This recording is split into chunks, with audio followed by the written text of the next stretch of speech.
Hey, it's Tina Lorraine, and this is your Talk with Tina today. And I kind of wanted to just jump on and first wish you a very happy Thursday. I hope your Thursday is going well. I hope you're following your heart, that you're living out your dreams, that you're listening to God, that you're doing all the good things for your brain and for your heart. And as I was thinking today, I saw an article about a man who killed his wife because she found out that he was secretly, on the down low and sleeping with men.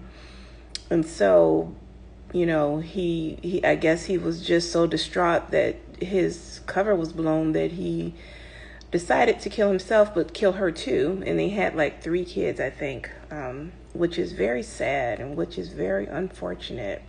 But what disturbed me more, that is disturbing within itself, but what disturbed me more was some of the comments I saw, which a lot of them were kind of harsh in the fact that they were saying, well, he looked gay. Anybody could see he was gay. Hey, Brittany, anybody could tell he was gay just by the look of him.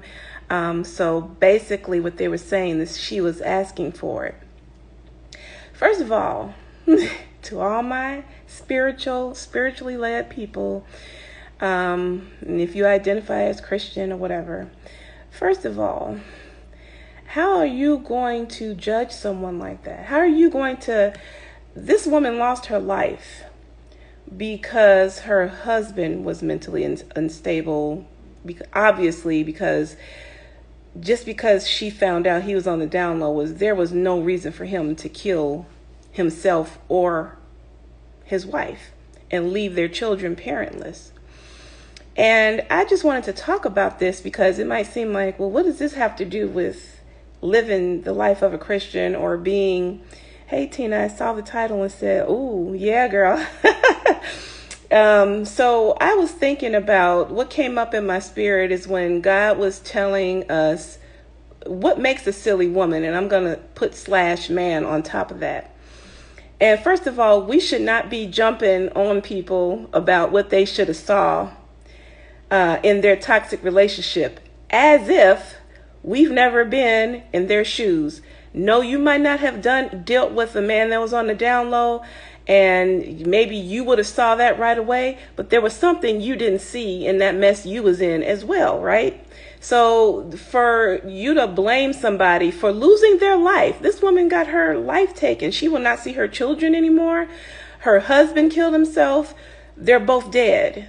And for anybody to jump on and say basically it's their fault because they didn't see the red flags, or anybody could see it was so obvious he was gay. Now, looking at the picture, okay, yes, you could see that probably he could be gay. But at the end of the day, you are not married to him. You're not in that woman's shoes. You don't know what trauma she came from. You don't know what experience led her up to that point that she could be manipulated in that way. It's the same with us when we get into those relationships where we could be silly men or silly women. And I just want to read a little bit of this. It's in 2 Timothy. And it says, these are the kind of people who smooth talk themselves into the homes of unstable and needy women and take advantage of them. Women who, depressed by their sinfulness, take up with every new religious fad that calls itself truth. They get exploited every time and never really learn. Now, I just, I'm not looking at the, just the religious aspects of this because I'm not into religion. What I am into is what God tells us. And what he is telling us there is that we can be in a state, and I'm talking to women right now, that we are depressed by our sinfulness.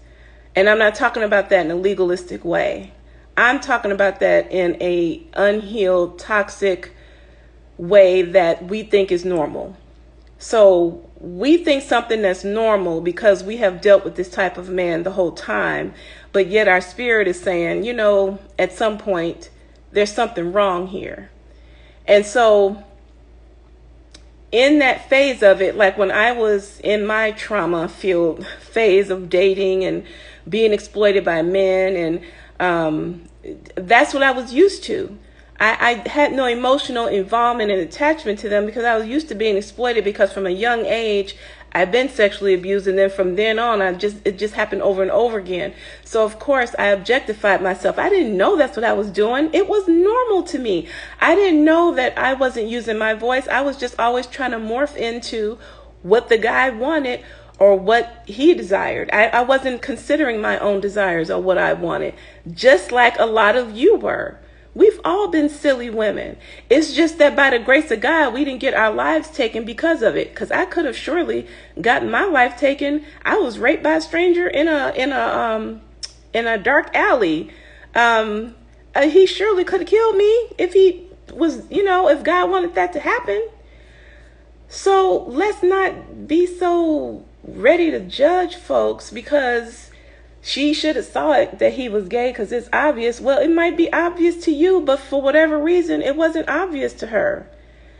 And we all have had our silly woman moments, just like men can be silly. What do they get caught up with? Of course, the physical thing with them. And Brittany says, speak on it, Tina. I know I done been there several times myself. Girl, we have all been there. And for us to, it just hurt me, these comments, because they were just coming for her. This woman is dead. She didn't deserve to die. It's only by the grace of God that we are living now, and we've been in our silly woman moments or silly man moments where you getting caught up in her butt and her boobs and the way her face looks, and she's so beautiful, and she's toxic as all get out. But you stay with her because she looked good on your arm, and so you can take her around your friends and you can, peacock. But at home, you're dealing with all, sorts of toxic drama that you really don't want to be dealing with, but just for the sake of your pride, you want to keep her on your arm, or she's 10 years younger than you, or something silly like that. That's what God is talking about. It's because we're depressed by our own sinfulness, and we're not even aware of what the sinfulness is. It's the fact that we are so broken off from God, from the true light in us, that we accept toxic as normal. So when God is talking about silly, he's not just talking about silly the way we think the way we use it, like just something frivolous. It's deep. God is deep. And so when I really started to think about this, I'm like, wait a minute, this woman lost her life. And yes, okay, we all have to take responsibility for our choices. Well, she's paying for it. She doesn't get to be on this plane anymore, breathing in oxygen and playing with her kids anymore. And when it comes down to it, she didn't choose to die. The guy took her life. Her husband took her life. She didn't want to die. I'm sure she didn't want to die. And he shouldn't have died, to be honest.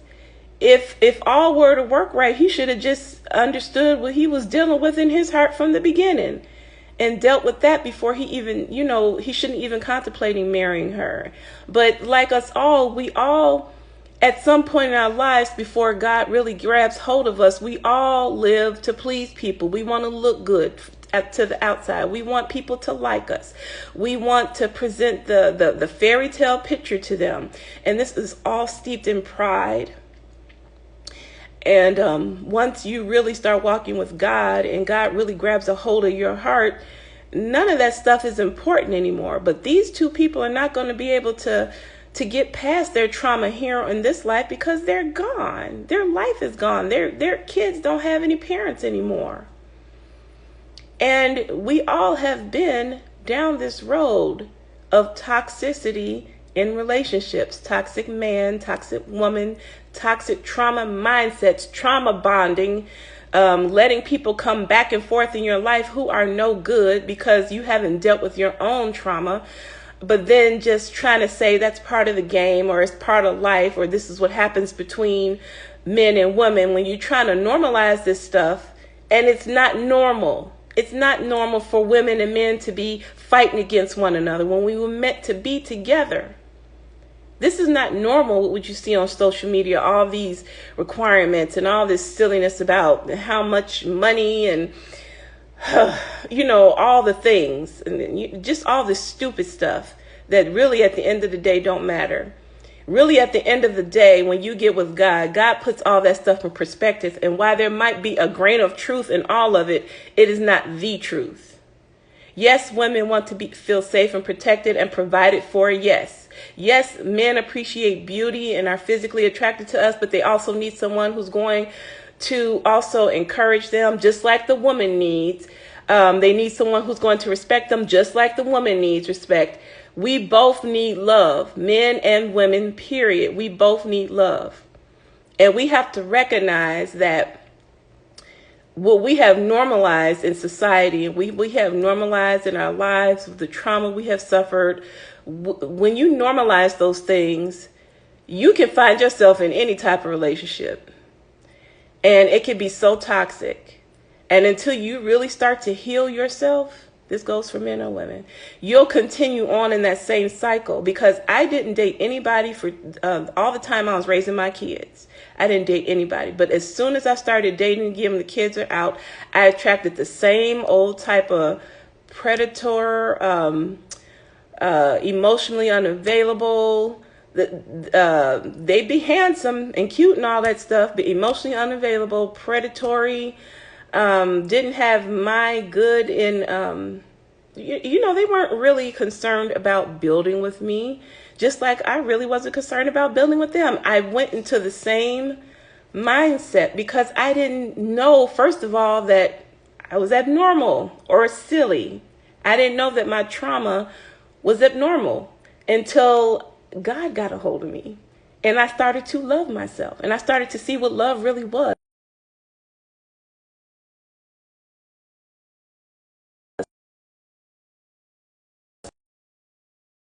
I had to delete that. That was a phone call.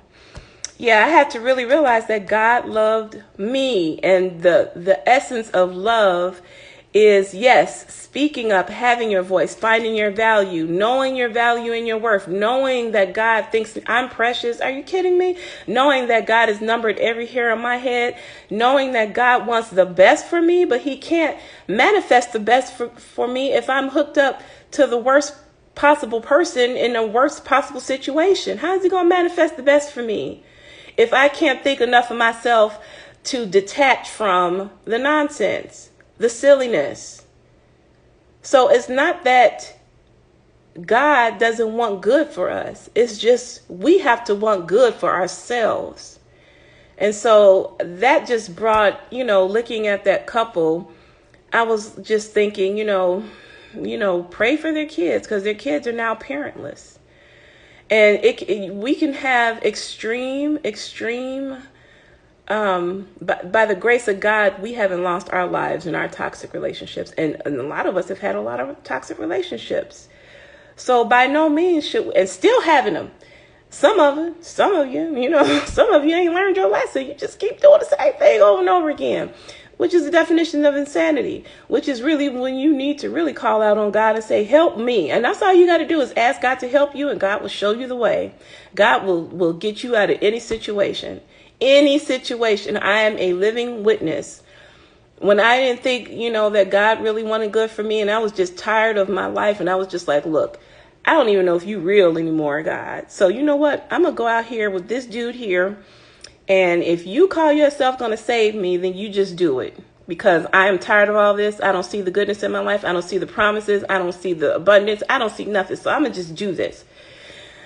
And God was like, cool, go do it. I'm going to be right there. And you coming right back here to me. And what happened? I was right back with God. If nothing else, God used it to show me myself and where my mindset was. God used that whole toxic situation for me to get my butt in therapy, continue to let him, in my wilderness experience, continue to let him guide me and clean me up and show me what real love is and what real love ain't.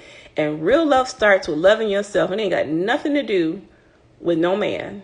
Just like with a man, that has nothing to do with no woman, as far as when you discover what love it really is about. It's about loving yourself and experiencing the love that God has for you first. Being in relationship with God first. That's where we get tripped up. we don't put God first. We live out of our hearts, and our hearts bring out the issues of our lives. And so because our hearts are damaged and toxic, we live these toxic lives that look normal.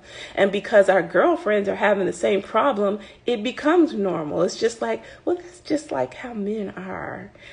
Or that's just, our culture for us black people. We've been traumatized by slavery. Yes, we have. All the more that we need God in our lives to clean us up, right? To really clean us up, to really show us what love is, to really show us how to love ourselves so we can get the desires of our hearts. But the desires of our hearts should not be full of toxic things. And that's why we have to hold on to God, not religion, not church, not the pastor. Nothing wrong with church and the pastor, but you have to hold on to God in a private relationship, in an intimate relationship where you know God is God in your life, and you know what love is, and you know what you will put up with and what you definitely should not be putting up with. When you should be running for the hills, when you shouldn't even entertain some of these people that come into your life. But because you have normalized this toxic, trauma-ridden lifestyle that you see on social media, where women are objectifying themselves and selling themselves to the highest bidder for this lifestyle of this lavish lifestyle, and men are selling themselves to the highest bidder to have this woman that looks like, I guess Kim Kardashian or whoever's popular, and everybody's just selling out, but they still miserable on the inside, but they're not telling that part. They just want you to see the part where I got this fine man, or I got this fine woman, or women saying I got a ring, or I'm married, and men saying I got the bag and I got this girl and I got the house, but they're not showing you what's going on behind the scenes. They're not showing you what are they thinking when they lay down in their bed and they don't have God, and they feel like this person that's laying next to them is not the person they're supposed to be with. They're not telling you all that part. Or how this person that they partner with is a fire-breathing dragon, that they putting up with all sorts of nonsense behind the scenes. So I just wanted to jump on and say, before you start talking about somebody on social media about what they should have saw and the red flags that are so obvious to you, remember what you went through before you got to where you are, and hopefully you healed, because some of y'all talking about y'all see these red flags and you dealing with somebody right now that got about 20 of them that you don't see, but you steady looking at somebody else, pointing your finger going, well, it's so obvious. Well, what's so obvious to you is not obvious to somebody else because you're not in their trauma-ridden shoes. Just like what's obvious to somebody else looking at your relationship right now, you can't see, because it's normal to you. So just remember, before you start pointing fingers and talking about what somebody should have saw, remember your silly woman or your silly man moments in your life. And hopefully you're still not that silly man or that silly woman. But remember those before you start judging people, before you start, flipping off at the mouth about how great and wonderful you are and how somebody should be, paying all this money just to be in your presence, or somebody should be so beautiful that you can't stand to look at them in order to be with you, like you are just all that in a bag of chips. Of course, to God we are, God loves us and whatnot, but there is a difference between confidence and arrogance, and a lot of what we see on social media is arrogance, silliness, toxicity, trauma, bonding, all of that. So I just wanted to jump on and just give you something to think about today. I know it's kind of heavy with the Talk with Tina today, but we needed to talk about it. And if you haven't scheduled your Talk with Tina, the month of July is coming, but I'm still taking clients for June. Get on that link in my bio and schedule your Talk with Tina so we can get to the root and get the solution to your problem. Every problem's got a solution. God gives us all gifts. And if you want to get unstuck from a problem, I am your girl. If you want to talk about that dream that everybody tells you that is impossible, I got a connection. I got a connection. Me and God here, just like you and God are there, but sometimes we just can't see what we need to see when we need to see it. And I have a gift for listening to people and just putting order to it and then giving them a solution to the problem. Divine solution. It's not me talking, it's God talking. Trust me. So if you haven't scheduled your talk, schedule your talk, and I will see you tomorrow. Bye-bye.